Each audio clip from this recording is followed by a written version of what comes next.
one big thing linking to what Sipa just said about the vacancy in DPSA. There was supposed to be a strike today. Yeah. And there's an interdict on the table about a strike. So the whole issue about the civil servants' possible strike is a bit of a poison chalice. And that's why the president didn't fill that post, because probably nobody wanted it so fast. So one of the things that we need to look out tonight is who's going to have to deal with, on their first day, which will be tomorrow, a strike in their hands of civil servants who are baying for blood, because they were promised a particular increase, then the government reneged, went to the Concord. It's all a big mess. So that's another big position that we tonight will be curious to know who's going to be given that poison chalice.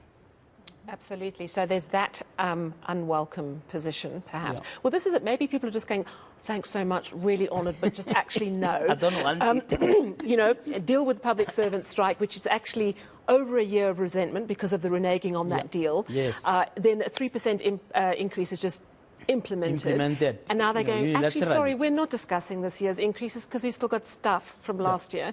So I'm not sure whether that's more awful than the energy or the electricity minister. Everyone says it's going to be Jose Enso Ramakgopa. Susan, you know, I interviewed him a few weeks ago and I asked him, are you going to be it? And he's like, no, I'm very busy with infrastructure building and investment attracting. And I said, yeah, but if you're asked, what will you say? And basically, obviously, he would do what the president asks. This is a man who's been in government. He was mayor for a time. He's got a track record, not all of it flawless, of course. Do you think that, I mean, this is, of course, understanding if the job is actually going to make a difference. Do you think he'd probably be the best candidate? Oh, I am not sure there is a good candidate for that job. It is, as you use the term, poison chalice, and there are a few of those chalices around. And enemies could easily be deployed for, imagine Nkosazana Dlamini Zuma in state administration, for example. Job that nobody wants, but that could also open all kinds of options, possibilities of alliances, etc. But back to the Ministry of Energy, I kept on wondering today when 2 extra MPs were sworn in, whether that is not the place where Ramaphosa is going to bring in an outside, a surprise external person. And there's also one of the factors that is being thrown into the mix, and amongst many other demographics and geographics that have to, and alliance memberships that have to be balanced in this matrix mix. It could also be a strong outside woman, for example. And it would have to be a person without track record, without baggage in the system, because you need so much credibility in that post. Because in a way, the people of South Africa do count in this. And that is because people have to be made to believe that there is an ANC in charge of government who can actually govern, can effectively govern, and can be voted for come elections in just over a year from now. That is much of what this cabinet reshuffle is about. Besides Ramaphosa building his own bases, that is absolutely right. He will be looking at that. He has to balance this whole matrix of factors, but it's also about creating the belief, making a credible government in the eyes of the people. This is something that can still be voted for in come next year's elections. I've got to ask you about palapala. I mean, we've all been discussing it this evening. The news this morning, the Revenue Service Tax Authority saying, look, we don't have any traveller declaration for this $580,000. This is despite Hazim Mustafa saying, in fact, to Annika Larsen, and Annika's just, you know, she keeps getting these astonishing statements, but she did an interview with him, and he said to her, well, no, it's perfectly legal, I did declare it. But SARS is saying we have no traveller declaration. Prof. Keith Engel, tax expert we spoke to earlier, saying actually it's a Reserve Bank issue. We've actually just asked the DA offline because they couldn't chat to us before the President's speech, but they have said that in fact what they did is they did go to the Reserve Bank first of all, and they did ask the Reserve Bank if they had information, and they said that the Reserve Bank, in fact, were the first people that the DA approached regarding the palapala money.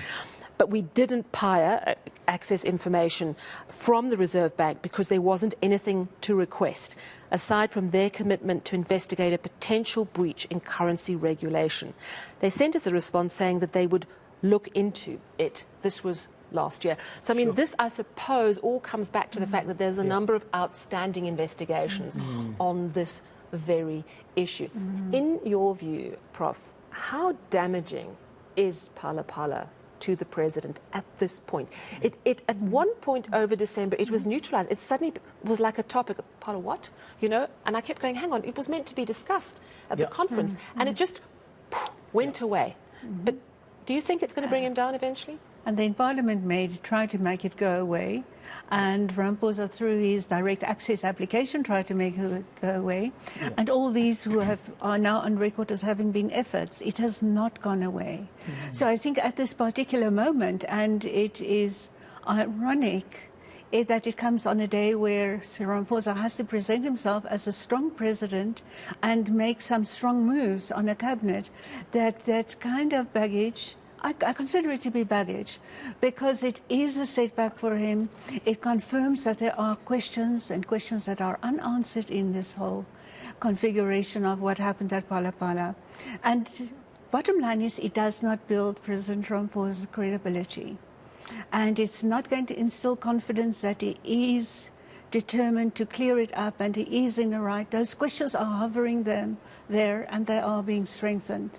So it is a setback for him, it's weakening, and it is not a good day for him to have received that type of information in the public, not that he received it directly, but have seen that displayed in the public domain, because he has to act like the moral superior person in making the right cabinet moves and moving people with a lot of gusto around and allocating them their places. And this is not helping him do that. Absolutely. But do you think, and we were discussing that a little earlier, about whether he should be making a move, not wait to be lambasted and crucified, but make a move to SARS, make a move to Reserve Bank, and come up with some kind of a settlement, right? Because his political cover, the parliament throwing it out, is almost like a political cover, because you need a majority there to get this ad hoc committee in place, etc. They've said no to that. Don't you think, in your view, that he should approach SARS and make an arrangement and say, look, it was a big mess, whoever was responsible under my watch, and here is my proposal to settle the thing once and for all. Do you think something like that, could work? It would help make him appear more honest and forthright in that, because it is so obvious that there has been a mistake. It's so obvious. And to take that initiative and to come out on record and say there has been a mistake. But that sounds a bit like Paul Mashatile, who said he's made an honest mistake in not declaring the full truth. Yeah. But he won't be alone. Yeah. But that will probably appear stronger rather than weaker if he does that. Than running away. Yes, and this baggage is not going to go away. Sure. Sally? Yeah, I mean, I was thinking about the average South African, and we'll probably tune in just to hear who the electricity minister is, hoping for a little bit of hope around the energy supply crisis, a sense of maybe getting the right team on board. And I don't think we've actually got the Voxies, but Aviu Mtila, our colleague, went out into the streets and spoke to ordinary South Africans and just said to them, what do you want?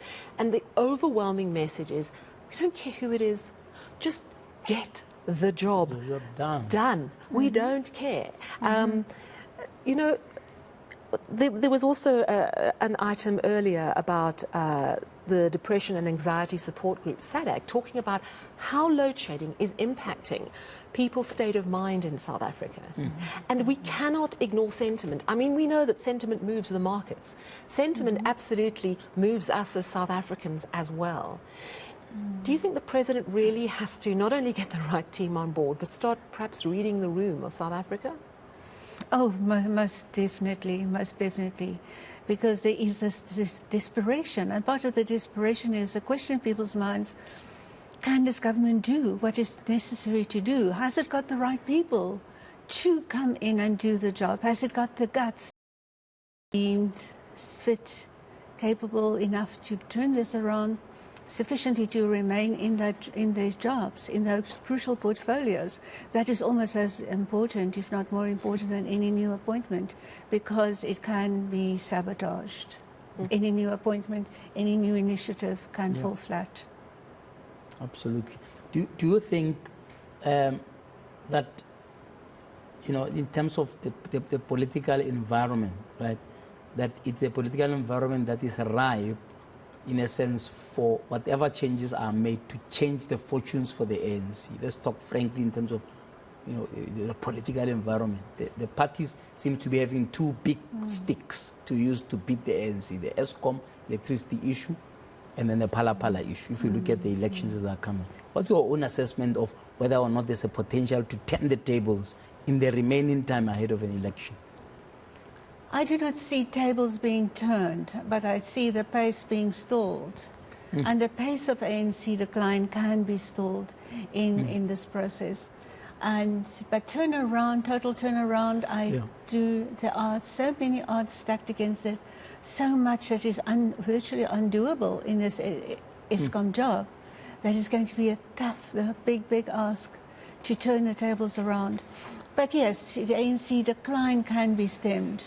And it can be said that perhaps the ANC can then continue to drop by about 4 percentage points per national election and not go into the local government game where the ANC has been dropping by 8 percentage points per election. And they dropped badly the last one. Yes. And if they can remain at national level from even just from 58 to 54, and that would be a big, maybe a type of turnaround for them. Not really a turnaround, but stemming that pace of decline.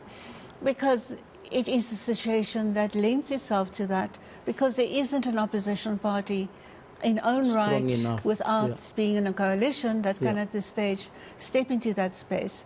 So the ANC can still play a game that can keep them in power come next year elections. But are you ruling out coalition? I think it's too early for a total breakdown of the ANC below 50, like we saw in the local government elections. I know that it's not, they don't always reflect each other in terms of trends, but where we are sitting now, if we have an election tomorrow, do you think the ANC can still be above 50 in your assessment? Tomorrow would be difficult because the ANC needs that magnificent election campaign and apparatuses of itself, its machinery that usually come into play before elections. They are putting the building blocks in place, the narratives are there, they are ready to start rolling it out. And to get to secure the election victory, they would really have to roll it out. To work hard. I would say if that election is tomorrow, they don't have the credibility to do that. And that is where an important set of events like those of tonight, if it is dramatic and if it's convincing, it could help stem that decline and help the ANC stay in power if that election was tomorrow. But it will depend on who and what of tonight. And speaking of tonight, what have we got? 20 minutes to 8.